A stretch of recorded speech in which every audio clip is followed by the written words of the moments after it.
think a vivid indicator of the nature of the British Iron Age is if we look a bit more closely at so-called Celtic art and the circumstances in which it's found. For much of the Iron Age, which is thought to be of the Celtic Iron Age, most of Britain has none of this kind of stuff at all. And where and when it is found, it often has a significant and interesting story to tell. Let's have a look at some examples from East Yorkshire, where there are particularly kind of continental-looking things going on here. It's a particularly fascinating area. It's one of these regionally distinctive societies of the British Iron Age. And one of the things that people tend to immediately focus on when you look at the cemeteries in this area, unsurprisingly, are a fairly small number of spectacular chariot burials. Now, these are absolutely clearly showing close contact with what is going on in Celtic Gaul. There's a reconstruction of one of these recently excavated chariots. But if you look in detail at this, the decoration on the metalwork is a British variant, and the way in which this chariot is put into the ground is very different from the way it's done on the continent. It's dismantled, and not least, the way the body is actually put into the ground in this contracted fetal position. This, again, is a British tradition. It doesn't match what's going on the continent where the bodies are stretched out. This looks like an indigenous interpretation of something people have heard about or maybe seen on visits to the continent. Other graves have slightly less spectacular, but I think equally informative finds in them. For example, this grave from the Kirkburn Cemetery has a beautiful sword in it. There it is, conserved today, and this is what I think it originally looked like in all its glory. This clearly, again, is a beautiful example in Britain of the Celtic Latin style.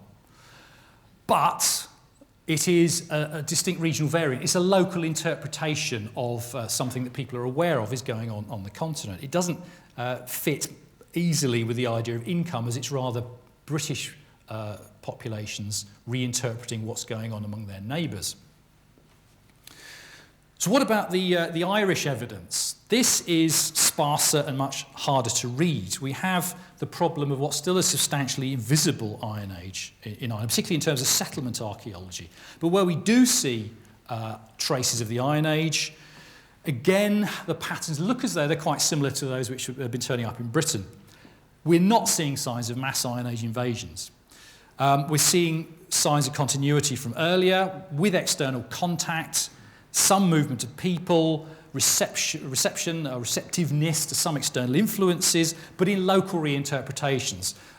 Lovely examples here of things like the Truro stone and a series of Latin-style swords, but they are distinctly Irish swords. They are not anywhere near the same as the contemporary Gaulish ones. And, of course, a range of distinctly Irish settlement forms, such as I was privileged to see today again at Navan, having previously visited Tara. There's nothing really like these royal sites, as they're known, in Britain or really on the continent. So the evidence for the Iron Age in Britain, and also it seems in Ireland, has been refusing to correspond to our received expectations of Celtic invasions in the Iron Age. And at the same time, archaeologists have been learning from anthropology during its post-colonial review of what we thought we knew about peoples and identities and how they worked. A lot of our received assumptions about things like how language maps onto identity, like how religion, social structure and art, that they coincide simply to define peoples, this is really how archaeology was built up. We find that a lot of these ideas actually don't work when you look at them in detail with real examples. And well, to take one from our own modern world, here's an example where it works quite well, France, where this has very distinct boundaries, geographical boundaries, very strictly police language boundaries, courtesy of the Académie Française, and a sense of very exactly who is and who is not French. It's really very much homogenising. But you only have to hop over the border to Switzerland to have, again, here's a society which has a very strong sense of self-identity, but here you have no less than 4 different languages from 2 distinct language families. This is just a pretty crude example of how language does not necessarily immediately map onto identity.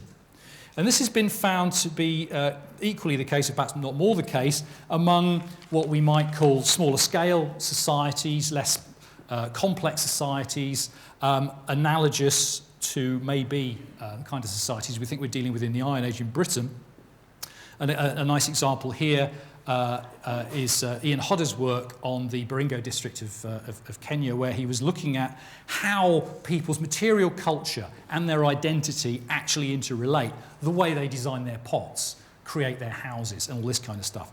And what this sort of work, also similar work conducted by anthropologists as well as ethnoarchaeologists such as Hodder, what this has shown is these things don't often very easily match up at all. It's very inconsiderate of people that they don't have material culture which easily maps onto their identities. So if we start trying to use these cultural, material culture differences to apply labels to people in the past, we now realise we're actually doing something that's really quite dangerous. So where there is kind of received understanding of the European Iron Age, say about 1980, tended to look rather like this diagram I showed before, the more we look at the actual evidence, the more it seems the reality is something rather more like that, which is messy and inconvenient, but of course actually perhaps more familiar from more recent human societies. We have, for example, people who are apparently called Celts in Spain, who do call themselves Celts in Spain, who haven't got Latin art. And we have large parts of the putative ancient Celtic world who seem never to have had druids, and so forth. It's all much more messy. So in research on Iron Age Britain especially, the term ancient Celtic came to be seen actually as something of a liability, as an obstacle to understanding what is really going on. It seems not historically appropriate, particularly for the Isles. It doesn't fit the evidence, and not least, Celtic means so many different things to different people that it can mean actually almost anything, which isn't always terribly useful in scholarly research. Anyway, this trend in Iron Age research led to efforts to understand how, when, and especially why we started to refer to earlier islanders as Celtic in the first place. And this is something that I took an active interest in and wrote this book, Atlantic Celts, in 1999. And since then also my colleague John Collis, who you see here being a Celt-Iberian at Numantia, he's written his own book which looks more at the similar processes that were going on in the rediscovery or perhaps invention of the Celts in France, among the Gauls and in Spain. So how does this seem to have actually come about? Remembering that this story does not go back to classical texts. It must have a more recent origin. And its roots seem to me to start indeed in the classical period, that the received wisdom on Celts has double roots underpinned by biblical and classical traditions which tended to conceptualise peoples in general as quite sharply defined billiard balls rolling around the green bays of history, neatly displacing each other. This is an example from my day job, because I work on the Romans in Syria a lot of the time as well.